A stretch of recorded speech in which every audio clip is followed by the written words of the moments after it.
الاسلام دین الاسلام اندھیرے چھٹے اجالا ہوا ظلم و ستم کا ازالہ ہوا دین الاسلام دین الاسلام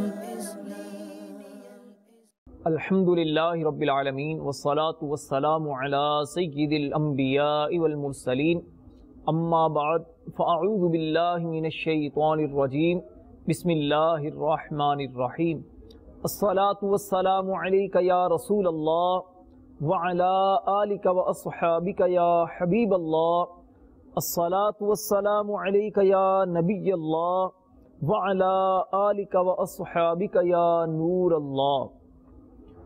رحمت عالم نور مجسم شاہ بنی آدم صلی اللہ تعالی علیہ وسلم نے ارشاد فرمایا، اے لوگو، بے شک بروز قیامت اس کی دہشتوں اور دشوار گزار گھاٹیوں سے جلدی نجات پانے والا وہ شخص ہوگا جس نے تم میں سے مجھ پر دنیا کے اندر بکثرت درود پاک پڑے ہوں گے۔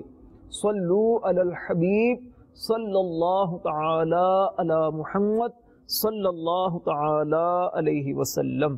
میٹھے میٹھے اسلامی بھائیوں اور مدنی چینل کے ناظرین، قوموں کے عروج و زوال کی تاریخ میں یہ بہت ہی اہم اور درخشاں باب ہے کہ جب کسی قوم کا ستارہ اقبال عروج پر چمکنے والا ہوتا ہے تو اس قوم کے نوجوان عیش و عشرت سے دور اور آرام طلبی سے بیزار ہو کر علوم و فنون کو حاصل کرنے کے لیے انتہائی جد و جہد، سخت محنت کے عادی بن کر بام عروج اور ترقی کی ایسی منازل پر پہنچتے ہیں کہ آسمان شہرت اور سربلندی پر بھی ستاروں کی طرح چمکتے ہوئے دکھائی دیتے ہیں۔ کسی شاعر نے کیا خوب کہا ہے، عقابی روح جب بیدار ہوتی ہے جوانوں میں، نظر آتی ہے ان کو اپنی منزل آسمانوں میں۔ اور جب کسی قوم کے نوجوان عیش طلبی میں مشغول ہو جائیں، کھیل کود میں مشغول ہو جائیں، تو پھر ذلت اور رسوائی اور پستی اس قوم کا مقدر بن جایا کرتی ہے۔ مسلمانوں کی تاریخ کا اگر آپ مطالعہ کریں، یہ بات ہم پر واضح ہوتی ہے کہ جب قوموں نے علم دین حاصل کرنا شروع کیا، لوگ علم دین حاصل کرتے رہے، اس دین کے پیغام کو آگے بڑھاتے رہے، تو دنیا میں بھی انہوں نے سرخروئی حاصل کری، اور انشاءاللہ قیامت والے دن بھی کامیابی اور کامرانی ان کا مقدر ہوگی۔ علم دین حاصل کرنا بہت سعادت مندی کی بات ہے۔ جب لوگوں نے علم دین حاصل کرنا شروع کیا، جن لوگوں نے علم دین کے لیے کوششیں کی، اللہ تبارک و تعالی نے رہتی دنیا تک ان کے ناموں کو زندہ جاوید کر دیا۔ اللہ تبارک و تعالی قرآن مجید میں ارشاد فرماتا ہے، وَعَلَّمَ آدَمَ الْأَسْمَاءَ، اور اللہ تعالی نے آدم کو نام سکھائے۔ اس آیت کے تحت امام فخر الدین رازی رحمۃ اللہ علیہ تفسیر کبیر میں نقل فرماتے ہیں کہ ایک مرتبہ سرکار دو عالم نور مجسم شاہ بنی آدم صلی اللہ علیہ وسلم اپنے ایک صحابی سے گفتگو فرما رہے تھے کہ آپ پر وحی آئی کہ اس صحابی کی زندگی 1 ساعت باقی رہ گئی ہے۔ یہ عصر کا وقت تھا۔ رحمت عالم صلی اللہ علیہ وسلم نے جب یہ بات اس صحابی کو بتائی تو وہ بے چین ہو گئے، مضطرب ہو گئے، اور عرض کرنے لگے، یا رسول اللہ صلی اللہ علیہ وسلم، ایسے وقت میں مجھے کوئی ایسا عمل بتائیے جو اس وقت میرے لیے سب سے بہتر ہو۔ تو آپ نے فرمایا، علم دین سیکھنے میں مشغول ہو جاؤ۔ چنانچہ وہ صحابی رضی اللہ تعالی عنہ علم سیکھنے میں مشغول ہو گئے، اور مغرب سے پہلے ہی ان کا انتقال ہو گیا۔ اس حدیث کے راوی فرماتے ہیں، اگر علم سے افضل کوئی شے ہوتی تو رسول مقبول صلی اللہ علیہ وسلم اسی کا حکم ارشاد فرماتے۔ میٹھے میٹھے اسلامی بھائیوں، اس سے اندازہ لگائیے علم دین کا حصول کس قدر باعث فضیلت ہے کہ ایسے وقت میں جب کہ موت کے چند لمحات باقی ہیں، نبی پاک علیہ السلام اس کو علم دین سیکھنے کا حکم ارشاد فرما رہے ہیں۔ اس سے اندازہ لگائیے کہ علم دین سیکھنا کس قدر باعث فضیلت ہے۔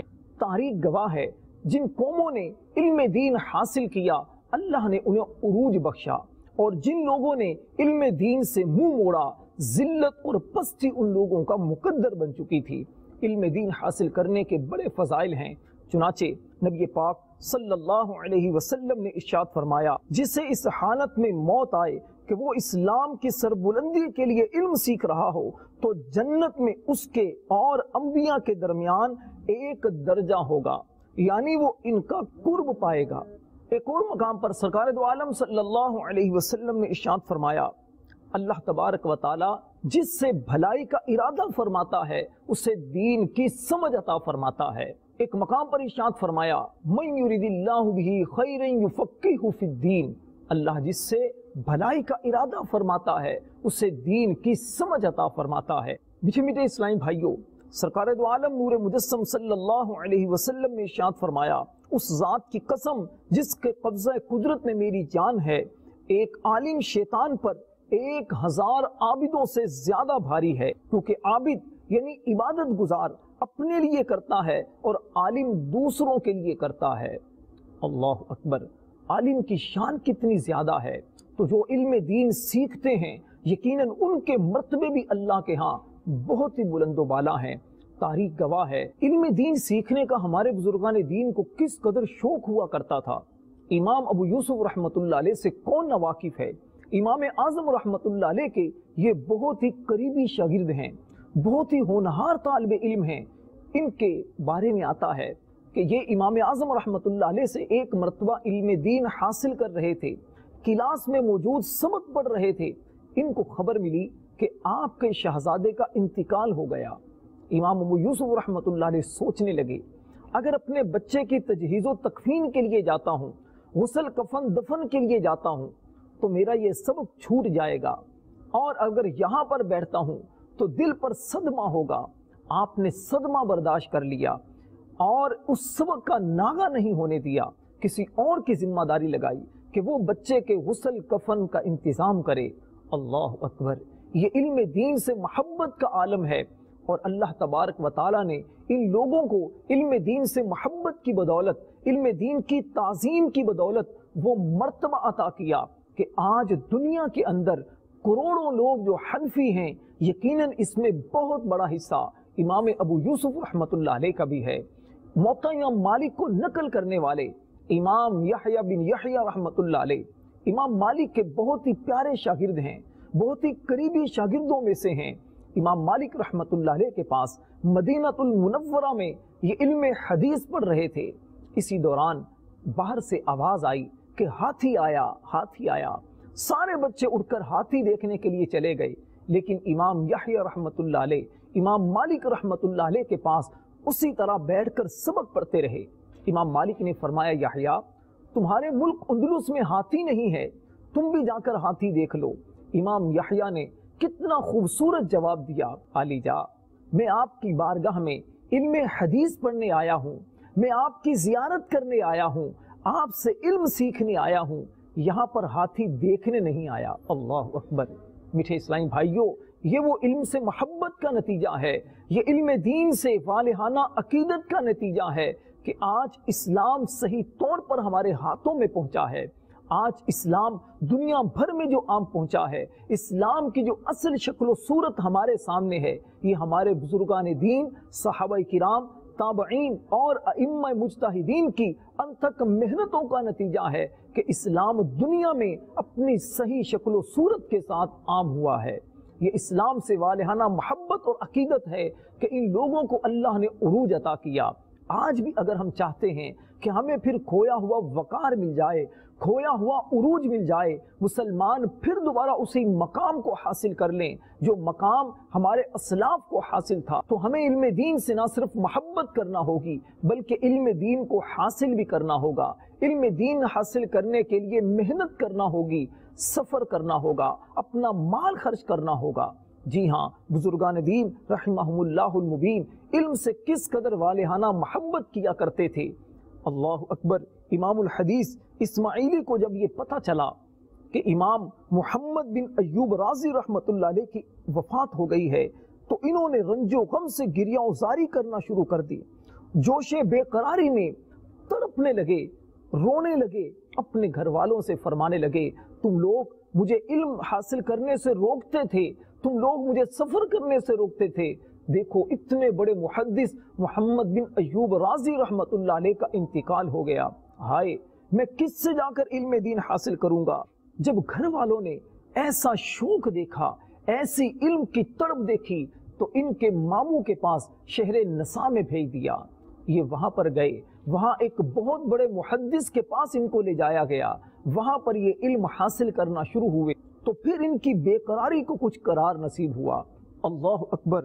صرف 17 برس کا کم سی نوجوان علم دین کے حصول کے لیے اتنے کٹھن اور پرمشقت سفر کے لیے اس قدر بے قرار ہے کہ جب ذریعہ سفر اس وقت پیدل چلنے کا تھا، زیادہ سے زیادہ اونٹ گھوڑے کی سواریوں کا ذریعہ تھا، اور راستے اتنے خطرناک تھے، نہ راستوں میں کہیں غذاؤں کی فراوانی، نہ آرام و راحت کا کوئی سامان، مگر خدا کی قسم اسلام کے یہی وہ سپوت بیٹے تھے جو علم دین کی شمع کے پروانے بن کر پرخطر وادیوں اور خاردار جھاڑیوں میں دیوانہ وار گرتے پڑتے دور دراز شہروں میں پہنچے اور مشکات نبوت کی تعلیمی روشنی سے اپنے سینوں کو مخزن انوار بنا کر واپس لوٹے تو اپنے علم و عمل کی تجلیات اور ضیاء پاشیوں سے ہزاروں دنوں کے ظلمت قدوں کو انہوں نے روشن کر دیا۔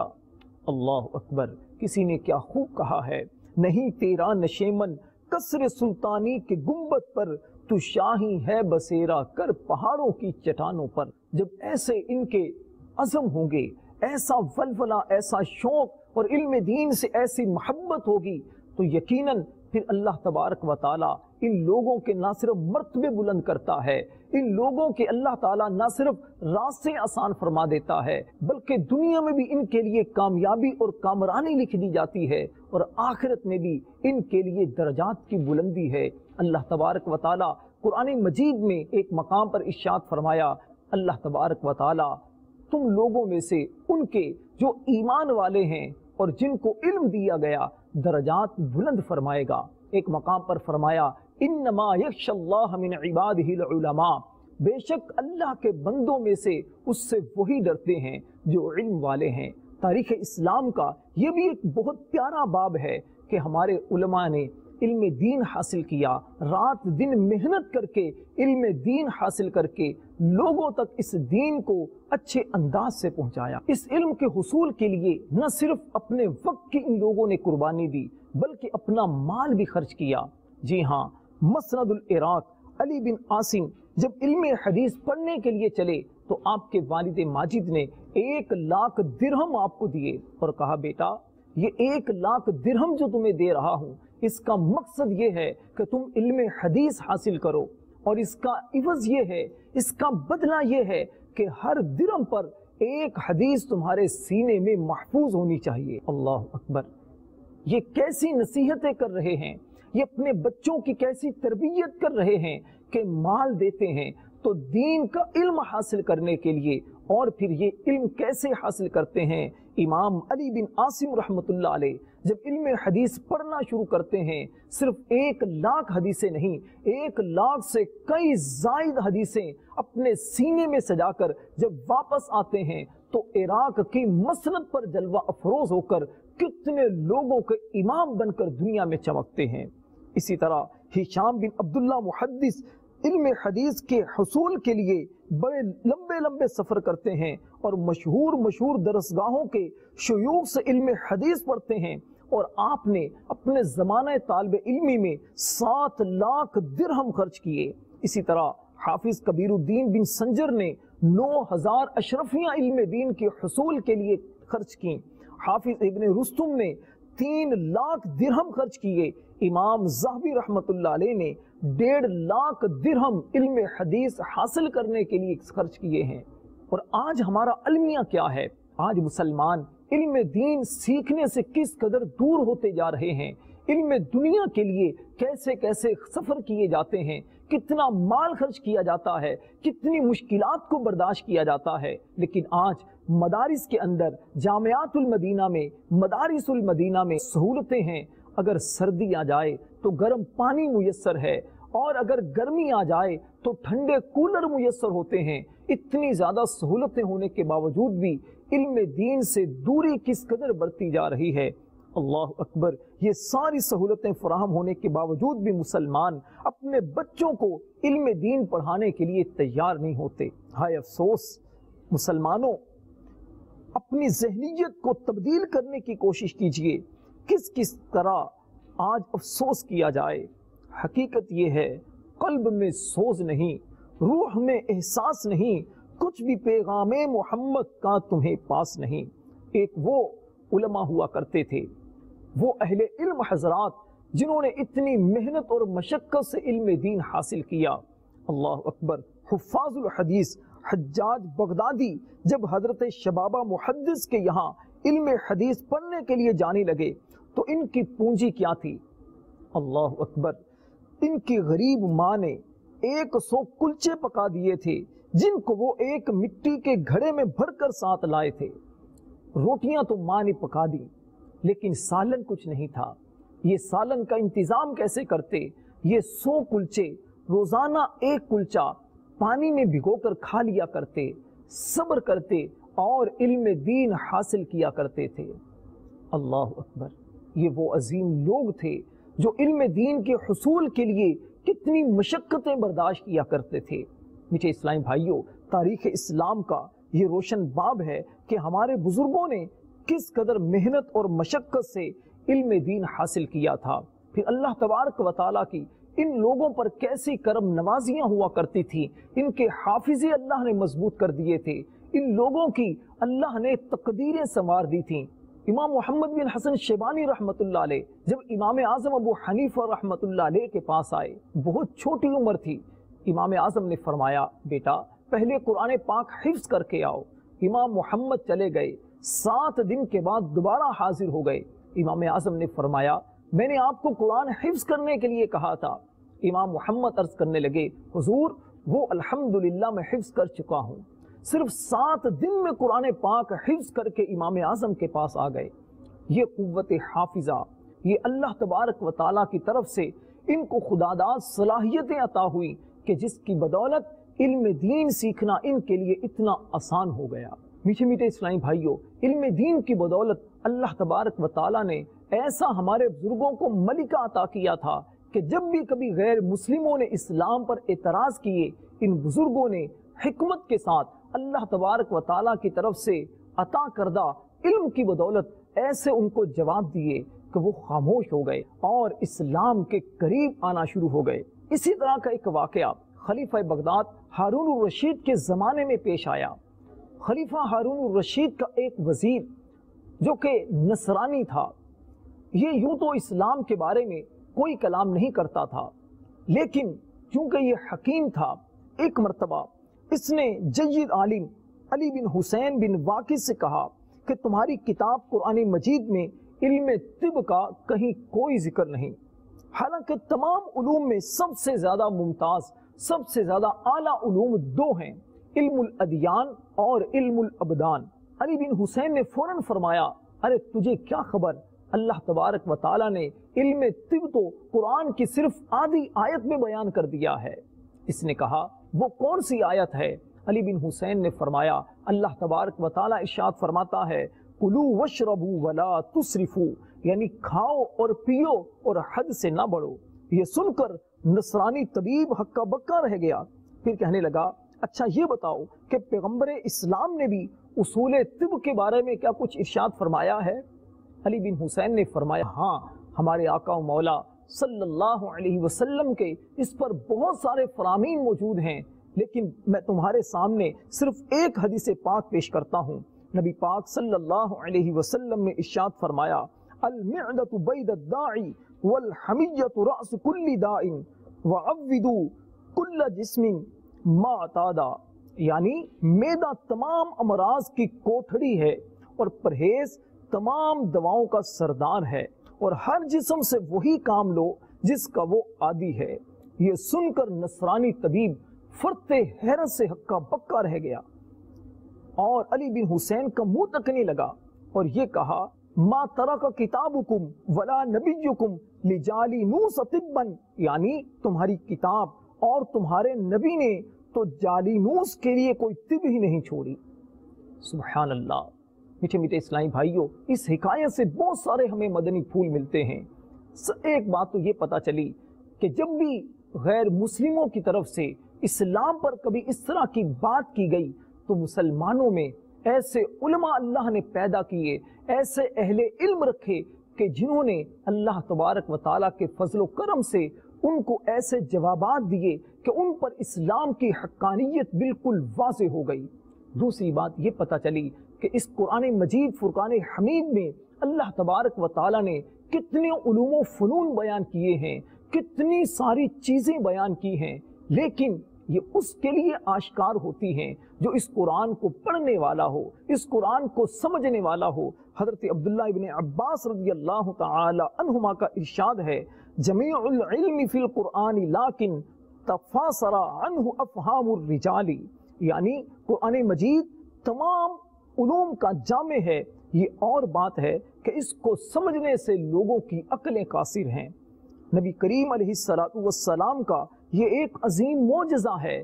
اس قرآن مجید کے اندر اللہ تبارک و تعالیٰ نے ہر چیز کا بیان ارشاد فرمایا ہے۔ ارشاد فرمایا، لا رطب ولا یابس الا فی کتاب مبین، کوئی خشک و تر چیز ایسی نہیں جس کا ذکر اس کتاب مبین کے اندر موجود نہ ہو۔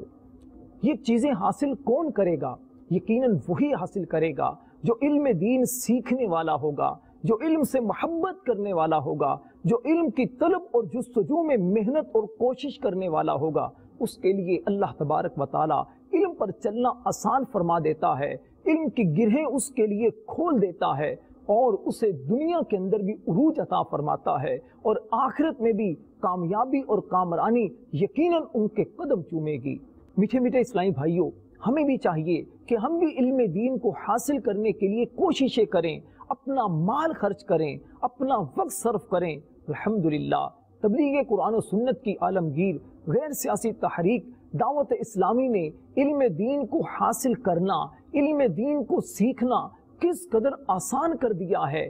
جی ہاں، آپ گھر میں ہوں مدنی چینل کے ذریعے علم دین سیکھ سکتے ہیں، آپ مسجد میں ہوں مدرسۃ المدینہ بالیغان کے ذریعے قرآن سیکھ سکتے ہیں، آپ درس فیضان سنت کے ذریعے علم دین حاصل کر سکتے ہیں، آپ اگر سفر میں ہوں آپ مدنی قافلوں کے ذریعے علم دین سیکھنے اور سکھانے کے لیے کوششیں کر سکتے ہیں، آپ عالم بننا چاہیں جامعۃ المدینہ کے ذریعے عالم بن سکتے ہیں، آپ قرآن کے حافظ یا ناظرہ پڑھنا چاہیں آپ مدرسۃ المدینہ کے ذریعے قرآن پڑھ سکتے ہیں، آپ دور دراز کے علاقے میں رہتے ہیں، آپ بیرون ملک کسی جگہ رہتے ہیں، مدرسۃ المدینہ آن لائن کے ذریعے، جامعۃ المدینہ آن لائن کے ذریعے بھی علم دین حاصل کر سکتے ہیں۔